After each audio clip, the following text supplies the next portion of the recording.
high forests of the San Bernardino Mountains, where the air is crystal clear and scented with oil from towering pine trees, is jewel-like Big Bear Lake. For untold centuries, the Big Bear region was a hunting ground for Indians. The first white man to view the lake was Yankee fur trapper Jedediah Smith, who came through here in 1826. Now thousands of visitors from everywhere come here to fish, to swim and relax in the summer, and to ski and enjoy snow sports in the winter, because the Big Bear area is a highly prized all-year vacation spot.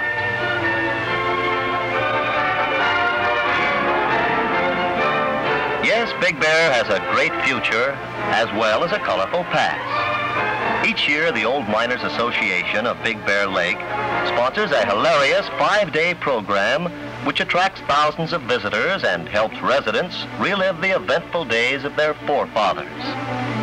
One of the events is the Wild Burro Race, which starts at the old sheriff's station in Apple Valley and ends at Big Bear Lake, 42 miles distant.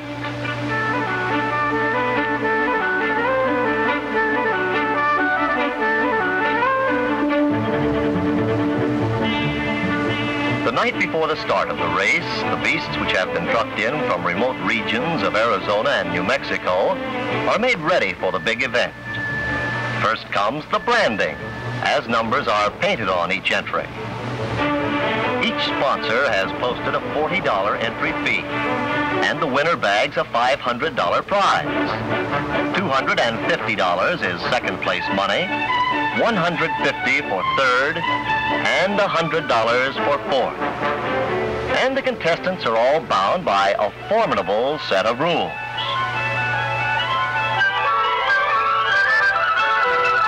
And then the big day arrives. Shortly after dawn, contestants are busy bolting down generous portions of sizzling bacon and eggs, tasty hot cakes, and cups of steaming black coffee.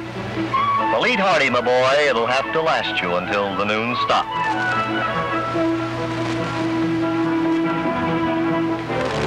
Do you doubt that these burros are wild? Well, judges and officials find they're as hard to catch as the proverbial greased pig. Now comes the drawing. The number the contestant draws corresponds with the numeral on one of the burros. And great care is taken with the beasts because they must not be abused or mistreated in any way. No stimulants or electric devices are tolerated. But the stringent rules can be a handicap because the stubborn little burros fight every inch of the way. Recording the action for a Life magazine pictorial is photographer Lou Jacobs. The Old Miners Association furnishes the burros and pack, and the sponsor furnishes bedding and food. The men who lead the burros are called drivers, and they come from Big Bear, Victorville, Apple Valley, and San Bernardino. The burro race recalls the Big Bear gold rush of nearly a century ago when grizzled miners swarmed over the area, digging for precious metal which was first discovered in 1860 by William Holcomb. While on a hunting trip, Holcomb shot 2 bears, and one of them lived long enough to take Holcomb by a quartz ledge. He forgot all about bears when he examined the ledge and found gold. Well, the news leaked out, roads were constructed, shack structures went up, and prices did too. It's 8 o'clock, and the race is about to get underway. Dean Hedrick, Old Miners Association president, signals the start with his pistol. And there they go. In fact, some are going pell-mell across the landscape. Others pull their drivers, while some of the drivers have to drag their beasts. The burros vaguely resemble mule trains which used to follow the old Spanish trail over this very route a century and a half ago as they head up State Highway 18 with 42 miles to go. From desert to mountains they'll travel 68 strong. And if guests at luxurious Apple Valley Inn in the background didn't know better, they'd think another gold rush was in progress. Well, there is gold ahead for the first 4 who finish the tedious trek. The only woman in this man's race is Peggy Sherwood of the Branding Iron Cafe in Apple Valley. Although she was out of the race after 5 miles when her burro was last seen heading in the general direction of New Mexico. The official timer rides in a Jeep, and the judges have horses.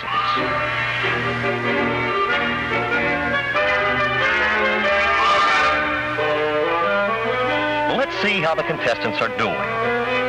This one has taken time out for refreshments, and his burro apparently has grown very fond of him. But both look bushed. This type of friendship may pay off in silver dollars, providing the burro doesn't have a change of heart.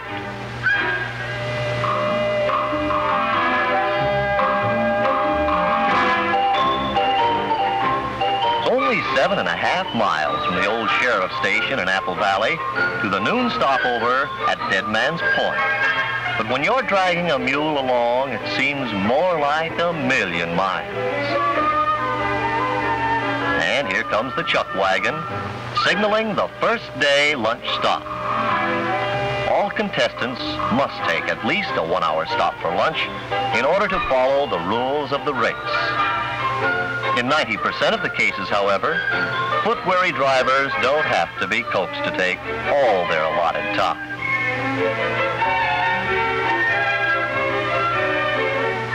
This is Dead Man's Point, where Kit Carson reportedly killed his first Indian, where Lucky Baldwin gambled, and many movies have been filmed. But we're ready to go again. The next stop will be Lucerne Valley at nightfall. Both men and burros are already weary, and in some cases, the burros give out before their drivers.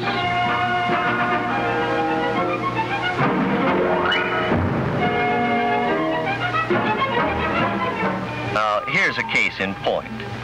The burro signifies he's had enough, and after a frustrating, energy-sapping session, the driver probably will drop out. But most of the contestants reach Lucerne Valley the end of the first day's race, and just in time, too, by the looks of these blistered feet. A typical Southern California sunset heralds the approach of night, and next morning, a sign announces that Big Bear Lake, our goal, is still 25 foot-weary miles away. Big Bear has always been noted for its celebrations, although they're comparatively tame today. During the 4th of July celebration of 1864, a man named Greek George shot another miner dead over an argument on the number of states in the Union. Shortly afterward, there was a horse race, and the judge decided against Greek George's horse. So, George shot the judge. The next event was a fight between a bear and a bull. George bet on the bull, but someone sawed off the animal's horns, and the bear won. George found the culprit and shot him too. Well, Greek George was finally killed by Wild Bill Hickok in Deadwood, Dakota. Judge Bud Casey of Running Springs keeps a close check on contestants as they reach the 4,000-foot elevation sign and climb higher into the mountains.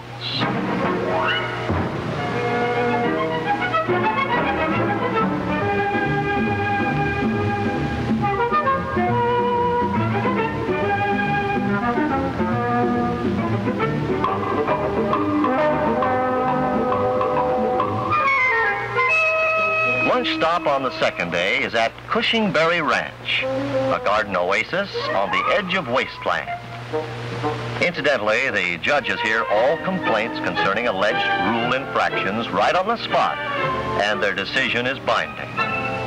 Because the race is run on elapsed time, minor infractions are punished by a loss of time. And lunchtime is always a welcome event. And so much emphasis hasn't been placed on feet since our forefathers invented bunions.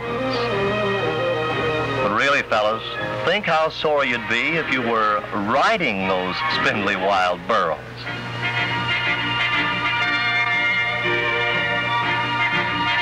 Well, dry your feet, men, and hit the road to Big Bear Lake, high in the mountains, where fame, fortune, and a kiss from a fair lady await you. If your mule doesn't let you down, that is.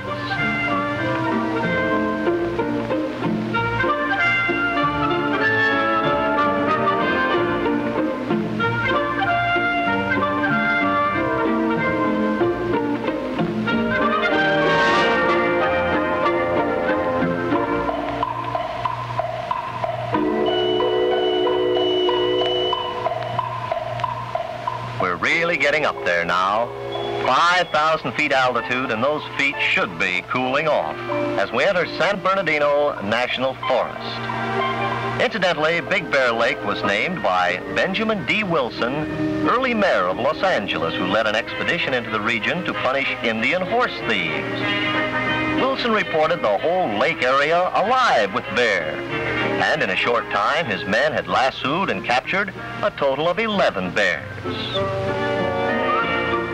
A few years later, after Holcomb had found gold, prospectors, Civil War politics, and lawless men turned the Big Bear area into one of the wickedest in the West.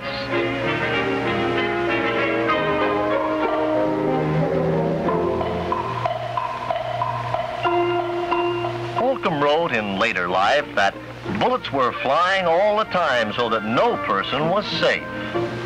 The prospectors' hands were rough and thick, but the touch of the trigger finger was soft and quick. No one ever bothered to ask a man's name, and records are filled with such nicknames as Red River Jake, Greek George, Hard Rock Hank, Charlie the Chink, and many more, which hid the identity of the individual. Well, those were rough but romantic days, and the Old Miners Association brings them back each summer with its gala celebration.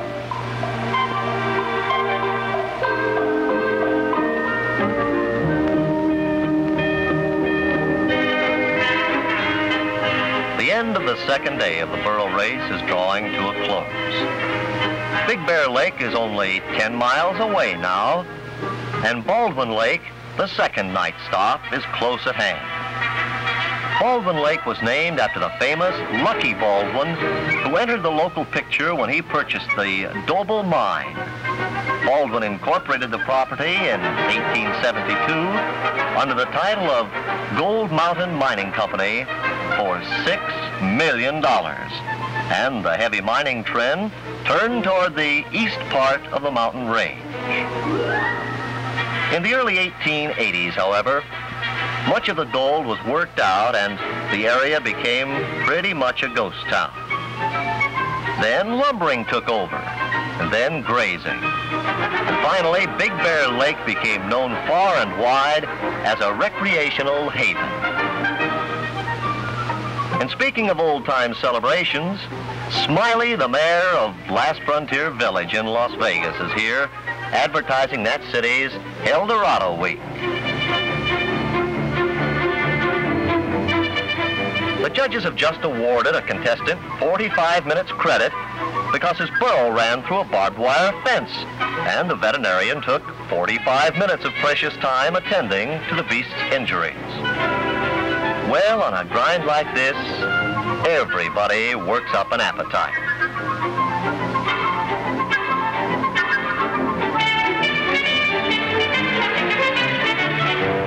And while the men enjoy tender steaks, the burros aren't forgotten. The next morning sees the start of the final day of the race, and the burros seem to know it. Look at them go. Well, mules take a lot of patience. The drivers, sponsors, and judges have exerted plenty. But the most patient of all have been the California Highway Patrolmen.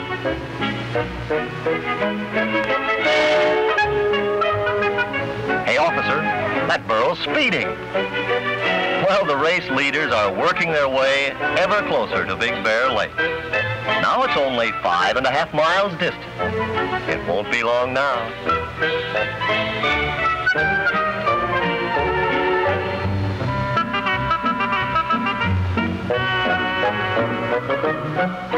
We've reached Peter Pan Golf Course, and now Big Bear City Post Office.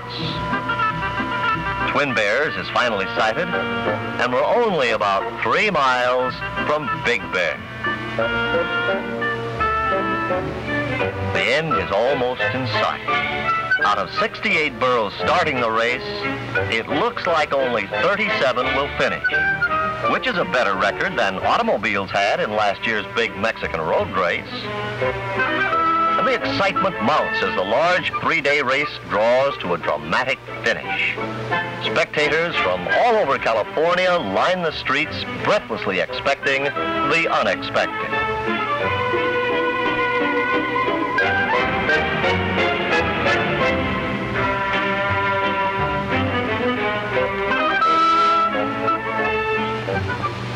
And this is Deanie Boy, named after Deed Hendricks.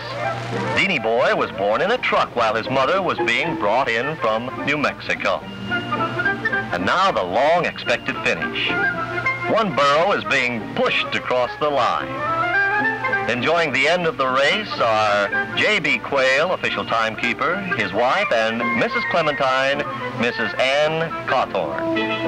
And here is George Beanie Walker, the announcer, calling out the later arrivals. And this is the youngest competitor in the race, a 12-year-old boy. Well, the boy made it where a lot of grown men failed to finish this grueling test. And if you don't think the boy's father's proud of him, well, after that announcer announces it, just look how proud he looks.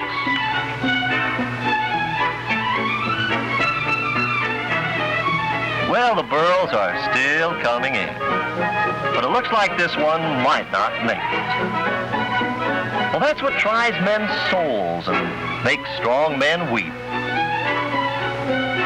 Norm Batchelor is coming up the street now. He lost 34 minutes back in Lucerne Valley when his burro refused to cross the street. Yes, Norm is the hard luck driver, but it looks like his luck is pretty good after all.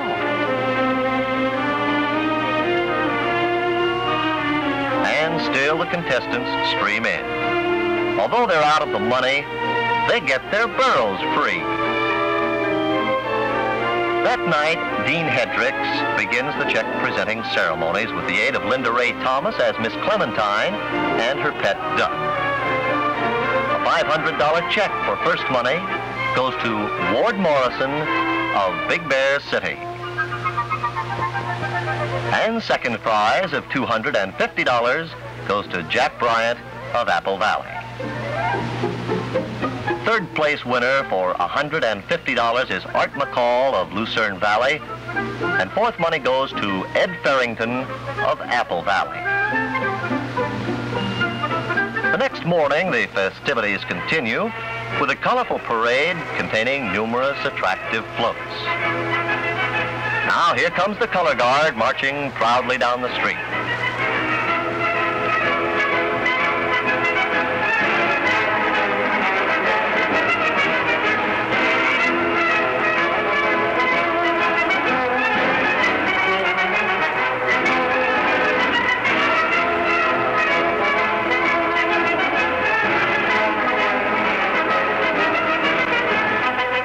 Well, this entry goes back quite a few years.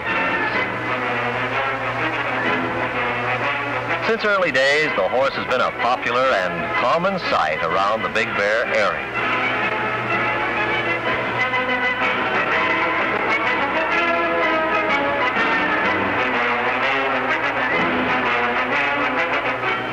Now here's a clever stunt. Ski instructors with roller skates on their skis do fancy tricks to remind visitors of Big Bear's popular winter sports season. All right, you name this entry, and you can have it. Yes, the old days have really been brought back at Big Bear today. This entry reminds visitors of the fun they can have on the lake.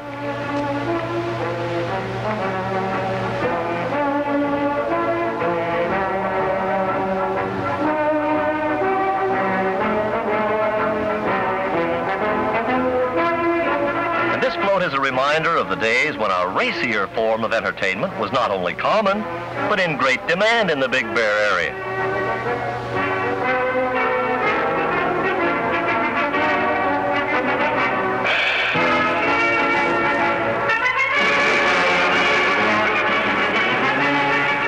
Anybody want to cut the cards? Well, you'd better, because these characters look like real card sharks.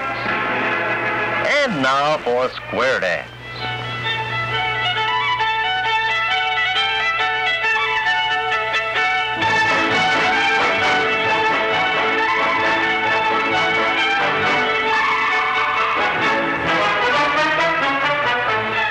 Nostalgia for yesterday is one of the big reasons why Old Miners' Days is such a popular event in Big Bear.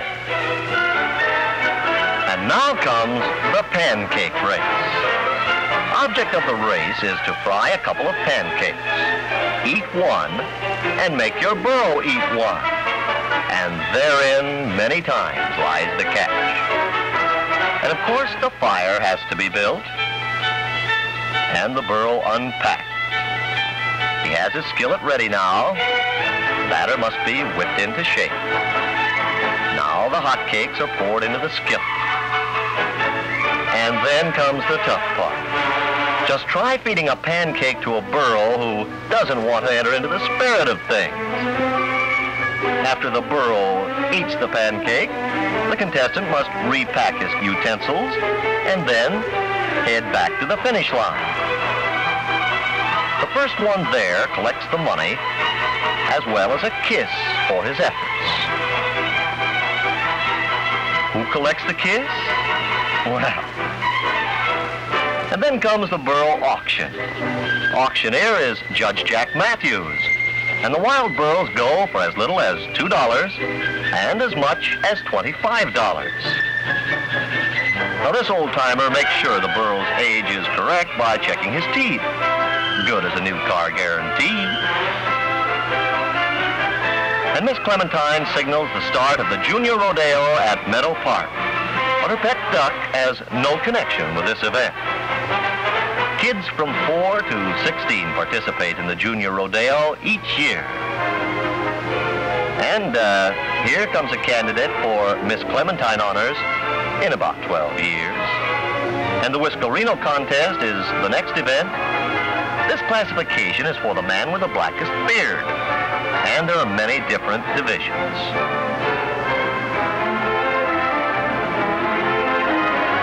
Mrs. Quail kisses the winner. Say they do have some nice customs at Big Bear. Well, look at the passenger in this car. This lucky burro has a new home following the auction. And so Old Miner Days, 1954 edition, draws to a close. Many visitors who saw Big Bear Lake for the first time during the hilarious celebration will return for winter and summer recreation afforded by this great alpine wonderland. Some will buy or build cabins around the lake, while others will smile every time they think of the old days when the grizzled prospectors ran the town and made California history.